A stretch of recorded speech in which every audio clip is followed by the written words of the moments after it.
Hello and welcome to prop nation. आज का ये जो पॉडकास्ट है ये काफ़ी ज़्यादा महत्वपूर्ण रहने वाला है। एक्चुअली इसको बनाने की हिम्मत भी हम इसलिए कर पा रहे हैं क्योंकि जो पिछला पॉडकास्ट हमने आपको बना कर दिया है उसको आप लोगों ने बहुत ही ज़्यादा अच्छा रिस्पॉन्स दिया है।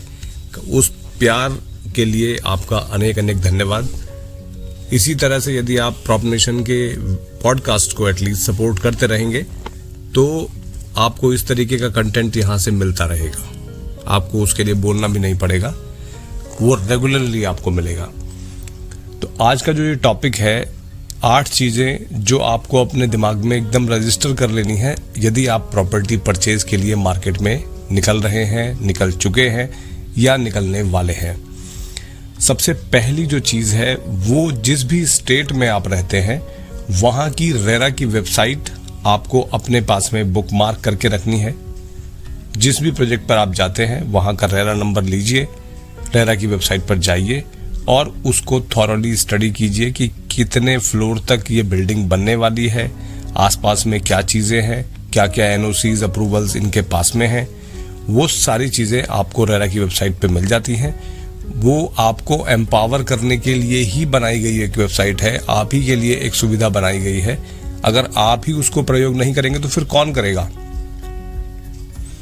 तो सबसे पहली चीज आपको यही करनी है कि आपको रेरा की वेबसाइट को हर प्रोजेक्ट से रिलेटेड चेक करना है कि उसकी जो भी जानकारी आपसे रिलेटेड है वो अप्रूवल्स के बारे में होगी, एनओसीज के बारे में होगी, लैंड में ओनरशिप किस किस लोगों की है, वो सब चीज़ें आप ऑनलाइन जाकर रेरा की वेबसाइट पर चेक कर सकते हैं और आपको चेक करनी चाहिए। जागो ग्राहक जागो वाली जो बात होती है, अगर आप एक 25 रुपए का भी कोई प्रोडक्ट खरीद के लाते हैं तो उसके लिए भी आपके बहुत सारे राइट्स होते हैं। यहाँ पर आप लाखों करोड़ों की चीज़ खरीदने जा रहे हैं और आप अपने उस प्रोडक्ट के बारे में एटलीस्ट कुछ जानकारी तो रखिए ना अपने पास में। अदरवाइज फिर आप के वीडियो आ जाएंगे कि भाई साहब हमारे साथ में चीट हो गया, हमें वहाँ पर बिल्डर ने बेवकूफ़ बना दिया, वहाँ पर हमें ब्रोकर ने बेवकूफ़ बना दिया। तो इस तरह की किसी भी सिचुएशन में फंसने से पहले ही आप प्रिकॉशन लेके चलिए ना। Precaution is always better than cure. तो आप उस स्टेज तक चीज़ को लेकर ही मत जाइए कि जहाँ पर आपको क्योर की आवश्यकता पड़े, यानी कि आपको इलाज नहीं करना है, आपको पहले ही सतर्कता बरतनी है। सावधानी से आप चलेंगे तो आपको एक्सीडेंट होने के चांसेस काफ़ी कम रहेंगे। सबसे पहली चीज़ तो यही हो गई है। दूसरा जो पॉइंट है वो है कि अथॉरिटी से भी वो चीज़ आपकी अप्रूव्ड होनी चाहिए। जिस भी एरिया में आप प्रॉपर्टी खरीदना चाहते हैं उस एरिया की जो भी डेवलपमेंट अथॉरिटी है, आवास विकास है, ये जो भी कंसर्न अथॉरिटी है, कई जगहों पर गवर्नमेंट भी अप्रूवल देती है किसी हाउसिंग प्रोजेक्ट के लिए। तो जो भी आपका केस है उस केस में उस प्रॉपर्टी का जो कंसर्न अथॉरिटी है वहाँ से अप्रूवल मैंडेटरी है।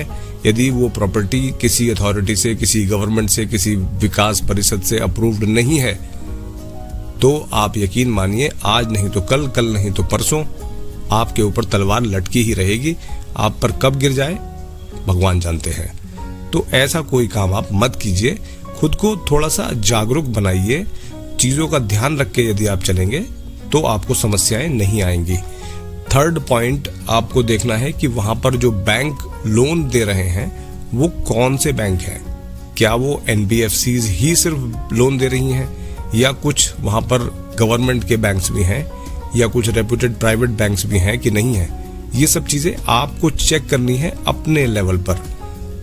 हमारे जैसे लोग या बिल्डर्स जो भी बोल रहे हैं आप उस पर ठीक है सुन लीजिए, लेकिन भरोसा तभी कीजिए जब आपने उस चीज़ को खुद से वेरीफाई कर लिया है, क्योंकि self done is well done. जो आपने खुद किया है वही सबसे बढ़िया है।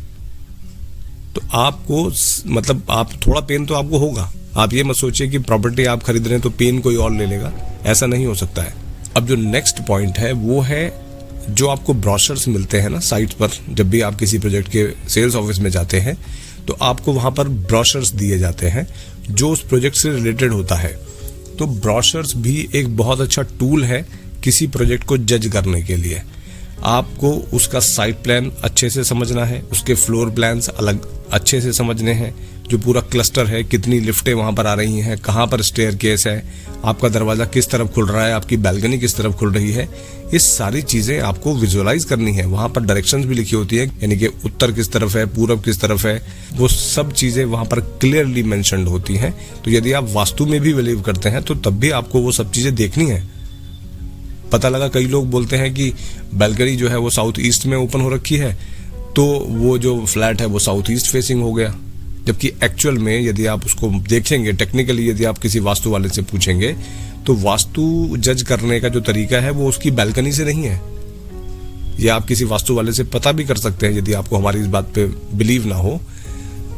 वास्तु चेक करने का एकदम डिफरेंट तरीका होता है। वो सेंटर में खड़ा होकर उस प्रॉपर्टी के वो तब चेक करते हैं, तब उसके डायरेक्शंस वो आपको बताते हैं कि एक्चुअल में इसका जो फेसिंग है वो गेट किस तरफ ओपन हो रहा है, बैल्कनीज किस तरफ है, किचन किस तरफ है, वॉशरूम किस तरफ है, किस तरफ होना चाहिए था, किस तरफ नहीं होना चाहिए था।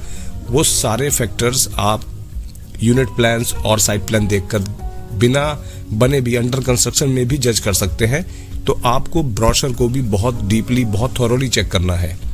अब जो नेक्स्ट पॉइंट है, इसी में बल्कि अगले पॉइंट से पहले आपको एक चीज और बता देते हैं कि यदि आप एक ऐसे प्रोजेक्ट पे जाते हैं जो अभी अंडर कंस्ट्रक्शन है और उसके अगल बगल भी कुछ प्रोजेक्ट्स चल रहे हैं, तो आप ये इंश्योर करें कि उसके एटलीस्ट जो एडजेसेंट 3 प्रोजेक्ट्स होंगे या 2 प्रोजेक्ट्स होंगे, उनको आपको जाकर विजिट करना है, उनका साइट प्लान भी आपको देखना है। कहीं ऐसा ना हो कि आप कोई ऐसी यूनिट चूज कर लें जिसके व्यूज बगल वाली सोसाइटी या पीछे वाली सोसाइटी ब्लॉक करने वाली है। तो आप अपनी लोकेशन वो सारी चीजें कैलकुलेट करने के बाद ही चूज करेंगे। ये पॉइंट भी आपको अपने दिमाग में स्टोर करके रख लेना है। अब नेक्स्ट जो पॉइंट है, आपको रियल एस्टेट की टर्म्स को भी समझना है कि रियल एस्टेट में जो लोग बात करते हैं वो किस तरह से बात करते हैं। ये चीजें आपको वहाँ पर जब आप 2-4 लोगों से इंटरेक्ट करेंगे तब आपको समझ में आ जाएंगी। हमारे कुछ वीडियोस भी आप देख सकते हैं, या हमारे जैसे और बहुत सारे लोग हैं जो काफ़ी यहाँ पर आपको नॉलेज देते हैं, नॉलेज शेयर करते हैं। उनके चैनल्स आप सब्सक्राइब कर लीजिए। नहीं भी करते हैं तो एटलीस्ट उनके वीडियोस जाके देखिए, हमारे वीडियोस जाके देखिए। आपको काफ़ी सारी चीज़ों पे क्लैरिटी मिलेगी कि जैसे DSP क्या है, IFMS क्या है, PLC क्या होती है, फ्लोर PLC क्या है, व्यू PLC क्या है। ये सारी टर्म्स को आप समझिए पहले, उसके बाद में फिर आप एक्चुअल में डिसाइड कर पाएंगे कि आपका जो फ्लैट है वो एक्चुअल में आपको कितना कॉस्ट करने वाला है, क्या क्या चीज़ें इस पर लगने वाली हैं, क्या क्या चार्जेस इसके लगेंगे। तो वो सारी चीज़ें आपको पता होनी चाहिए। तो हमें लगता है कि करीब करीब 7-8 पॉइंट्स अभी हो चुके हैं। और एक चीज़ आपको और ध्यान रखनी है कि यदि आप लोन के लिए अप्लाई करेंगे, क्योंकि मोस्टली लोग लोन पर ही प्रॉपर्टी लेते हैं, जो कि गलत भी नहीं है, ठीक ही है, तो आपको अपना सिविल स्कोर अच्छा मेंटेन करना है, पहली बात तो। और दूसरा यह है कि उसको बार बार आपको चेक नहीं करना है, क्योंकि बार बार चेक करने से आपके पॉइंट्स घटते हैं, आपका स्कोर नीचे जाता है। तो आप ऐसा नहीं है कि आप हर दिन सिर्फ अपना सिविल स्कोर ही चेक करते रहें जिस समय पे आप प्रॉपर्टी देख रहे हैं। वो बैंक वालों का काम है, वो अपने हिसाब से एक बार चेक कर लेंगे और आपका लोन यदि कोई प्रॉब्लम नहीं होगी तो इजीली हो जाएगा। तो ये चीज़ भी आपको अपने दिमाग में रख के चलनी है। यहाँ पर ब्रोशर जो हमने लिए हैं वो सिर्फ रेफरेंस के लिए लिए हैं, ना ही तो हम इस वीडियो के माध्यम से किसी को प्रमोट कर रहे हैं और ना ही किसी को डिफेम करने का हमारा कोई इरादा है। तो सिर्फ इसको आप नॉलेज के लिए समझिएगा। किसी बिल्डर ने क्या किया है, किसी ब्रोशर में प्रिंटिंग में क्या मिस्टेक हुई है, वो एक टोटली डिफरेंट चीज है।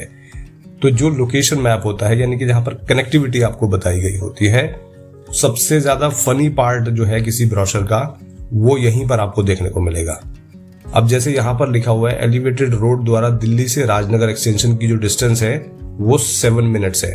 तो ध्यान से देखिएगा, जो लोग दिल्ली से राजनगर एक्सटेंशन आए हैं कभी 1-2 बार भी, वो एक बार खुद चेक कर लें कि क्या जेन्युइनली 7 ही मिनट लगते हैं दिल्ली से राजनगर एक्सटेंशन पहुंचने में। पता लगा आपका जो ऑफिस है मान लीजिए दिल्ली बॉर्डर पर ही है और आपको मैं राजनगर एक्सटेंशन में कोई प्रॉपर्टी देता हूं जिसमें आपने क्या किया, आपने कोई दिमाग नहीं लगाया, आपने सिर्फ इसको पढ़ लिया कि अरे 7 मिनट की दूरी पर है, चलो यार ये तो बढ़िया रहेगा भाई, 7 मिनट में ऑफिस पहुंच जाया करूंगा। बट एक्चुअल में जो डिस्टेंस है वो कम से कम 20 से 25 मिनट की है नॉर्मल ट्रैफिक में। अगर कभी ट्रैफिक जैम होता है तो फिर आपको टाइम लगेगा। तो 20 मिनट का टाइम है जो यहाँ पर 7 मिनट दिखाया गया है। तो आपको अपना दिमाग भी लगाना है, सिर्फ इस पढ़े हुए को देखकर आपको नहीं डिसीजन लेना है। ठीक है, अब इसके बाद में जो चीज आती है वो आती है स्पेसिफिकेशंस। स्पेसिफिकेशंस जो होते हैं वो भी ब्रोशर में क्लियरली मेंशन्ड होते हैं कि क्या क्या चीजें आपको प्रोजेक्ट में मिलने वाली हैं। जैसे ये बड़ा अच्छे से इन्होंने ब्रोशर को बनाया हुआ है। इसमें आप देखिए यहाँ पर लिखा है स्पेसिफिकेशंस ऑफ यूनिट्स। तो यहाँ पर उन्होंने बताया है कि लिविंग डाइनिंग में विट्रीफाइड टाइल्स लगेंगी, एक्सटर्नल डोर और विंडोज जो है वो powder coated aluminium with glass होंगे। तो यानी कि सारी चीजें यहाँ पर लिखी होती हैं। स्ट्रक्चर किस तरीके से है देखिए, earthquake resistant RCC framed structure as per applicable seismic zone. तो सारी चीजें यहाँ पर स्पेसिफाइड हैं। ऐसा नहीं होगा कि आपको बिल्डर ने लिख के कुछ और दिया था और बना कुछ और दिया, ऐसा नहीं हो सकता है।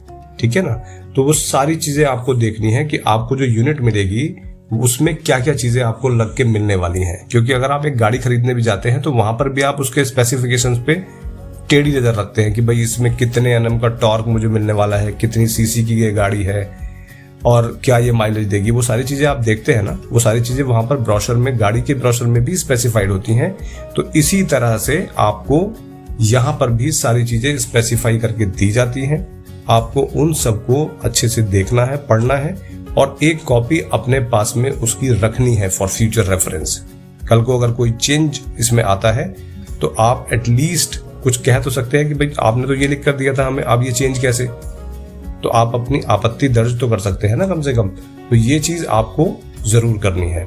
तो आज के लिए बस इतने ही पॉइंट्स रखते हैं। उम्मीद करते हैं कि आज का ये जो सेशन रहा है हमारा पॉडकास्ट का, ये आपको कुछ एम्पावर करेगा, कुछ आपको सेफ गार्ड करेगा। इसी तरह की और जानकारियों के लिए प्रॉपनेशन इंडिया को आप आज ही सब्सक्राइब करके जाइएगा। और यदि वीडियो अच्छा लगा हो तो लाइक भी कर सकते हैं और अपने दोस्तों के साथ में शेयर कर सकते हैं जो प्रॉपर्टी की तलाश में हो। Thank you very much for your time. Do take care of yourself. Bye bye.